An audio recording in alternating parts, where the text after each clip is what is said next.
Online में आप सभी का मोस्ट वेलकम है। आज हम लोग मैथ के क्लास में मेंसुरेशन स्टार्ट करने जा रहे हैं। हिंदी में इसको हम लोग क्षेत्रमिति कहते हैं। मेंसुरेशन का हिंदी होता है क्षेत्रमिति। और इस क्षेत्रमिति जब हम लोग चलते हैं तो इसको दो भाग में बांटते हैं। एक जो है आपको आयतन, जिसको हम लोग वॉल्यूम कहते हैं, और एक एरिया, जिसको क्षेत्रफल कहते हैं। इस क्षेत्रफल को के साथ साथ हम लोग सबसे पहले एक चीज हम लोग देखते हैं कि क्षेत्रफल निकालने के लिए हम लोग सबसे पहले क्षेत्रफल का डायमेंशन, क्षेत्रफल का मात्रक, सबसे पहले हम लोग कुछ पॉइंट जान ले, बहुत ही इंपॉर्टेंट है। क्षेत्रफल का मात्रक हम लोग जानते हैं मीटर स्क्वायर, या इसी को वर्ग मीटर या सेंटीमीटर स्क्वायर, इसी को वर्ग सेंटीमीटर लिखते हैं।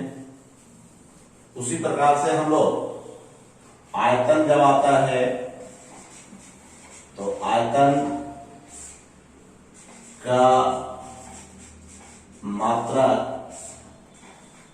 होता है मीटर क्यूब, इसी को हम लोग घन मीटर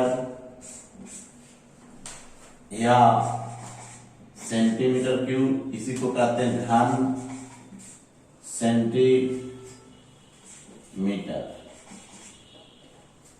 घन सेंटीमीटर। तो सबसे पहले हम लोग इसकी चर्चा जब करते हैं क्षेत्रमिति निकालने के लिए, तो दो पॉइंट हमारा आता है, एक एरिया आता है और एक आपका आयतन आता है। इसके बाद एक और आता है, उसमें हम लोग को परिमिति, परिमिति का मात्रक, परिमिति का मात्रक होता है, इसको मीटर भी लिख सकते हैं या सेंटीमीटर भी लिख सकते हैं। तो अगर हम लोग को कहीं लिखा हुआ रहे कि सेंटीमीटर स्क्वायर या वर्ग मीटर स्क्वायर, इसका मतलब उसमें हम लोग को क्षेत्रफल निकालना है।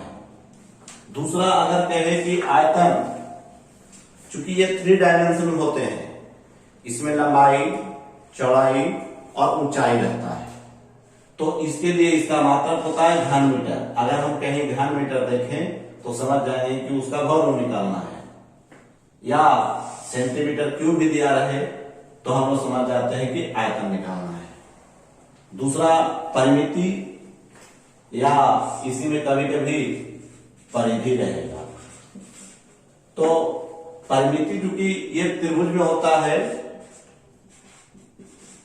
त्रिभुज में या चतुर्भुज में,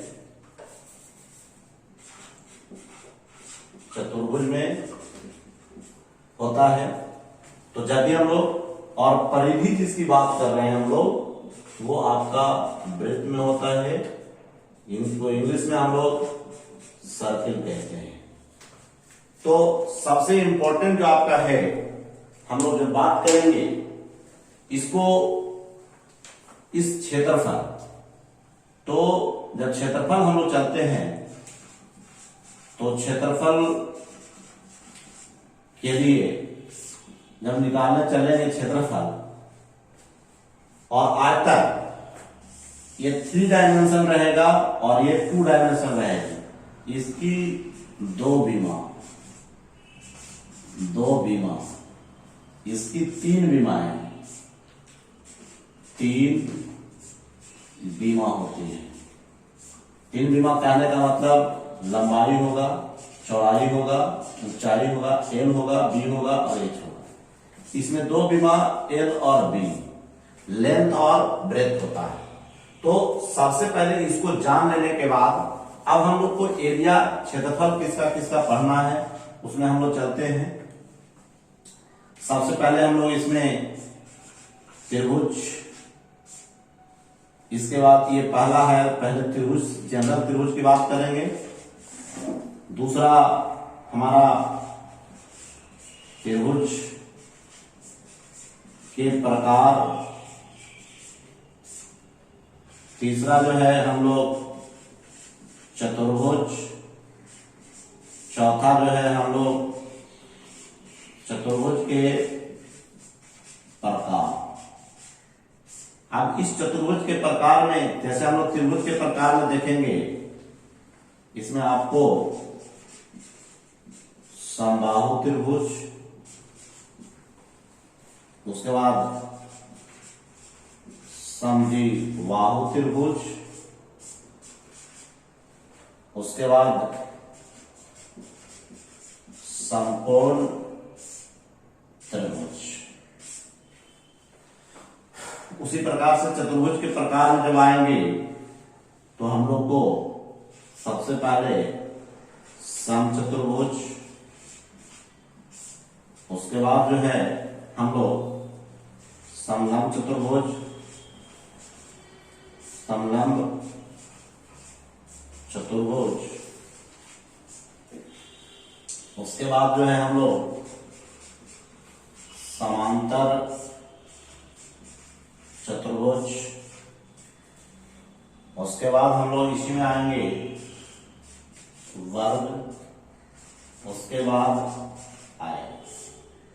तो ये हम लोग जब देख लेंगे, सबसे पहले हम लोग जब अध्ययन करेंगे तो इसमें जो है हम लोग त्रिभुज का प्रकार के अध्ययन करेंगे, चतुर्भुज का करेंगे, चतुर्भुज के प्रकार में समचतुर्भुज, समलंब चतुर्भुज, समांतर चतुर्भुज, वर्ग और आयत। इसमें हम लोग को ये जितना भी पढ़ेंगे, इसमें हम लोग का निकालना रहता है क्षेत्रफल और दूसरा परिमिति। तो क्षेत्रफल का हम लोग जो बीमा करते हैं, जो नापते हैं, वो लंबाई और चौड़ाई में मापते हैं। तो क्षेत्रफल बराबर लंबाई गुना चौड़ाई होगा। और परि का मतलब होता है बाहर, और मिति का मतलब होता है मापना।